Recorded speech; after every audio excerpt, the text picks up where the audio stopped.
بسم الله والصلاة والسلام على رسول الله. مرحبا بكم مشاهدي الكرام. نواصل التحدث دائما عن المنتخب الوطني الجزائري. شهدنا اليوم إعلان الناخب الوطني عن قائمة التربص لشهر أكتوبر من أجل مقابلتي ضد المنتخب الطوغولي، والخاصة بتصفيات التصفيات المؤهلة إلى نهائيات كأس أفريقيا 2025. إذا أردنا التحدث على القائمة، فالقائمة في العموم مقبولة في حدود 80%، إلا أن الملاحظ عدم تواجد الثلاثي بالليلي وباللومي وشيبي. وقد ذكرنا في الحصص الماضية على ضرورة تواجد هؤلاء الثلاث، لأنهم أبانوا على قدرات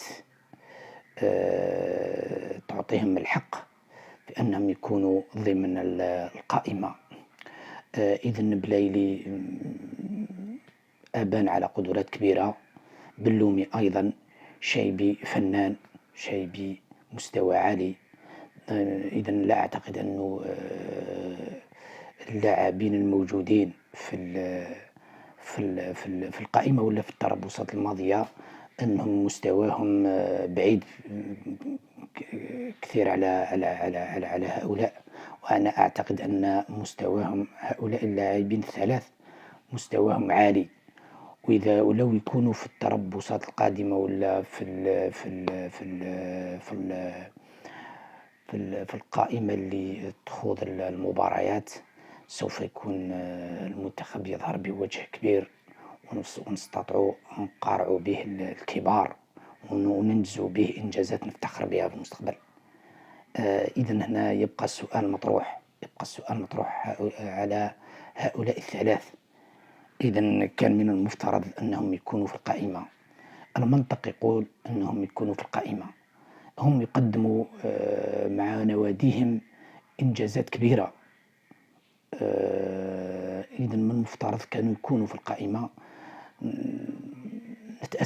نتأسف على عدم حضورهم، ونتمنى إن شاء الله في المستقبل يكونوا حاضرين، ونتمنى من الطاقم أنه يأخذ المنطق بعين الاعتبار، لأننا نحب هذا المنتخب ونحبه يظهر بوجه مشرف وبوجه قوي حتى يحقق لنا الإنجازات ويجيب لنا الأفراح. خلينا نفرحوا معاه.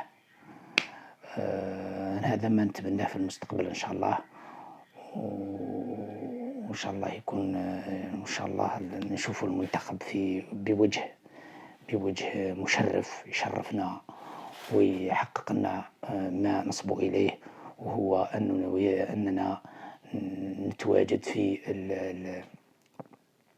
كل المسابقات وفي كل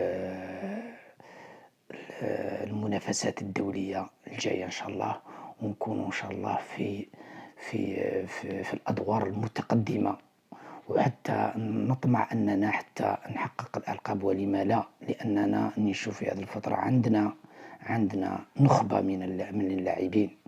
لابد ما ننساش، إذا كانت عندنا نخبة مثل بلايلي لاعب موهوب، ما تنجمش تسيبزيو هذه يقولوها صراحة. إذا لابد عليك تستغل الفرصة قدر ما تستطيع.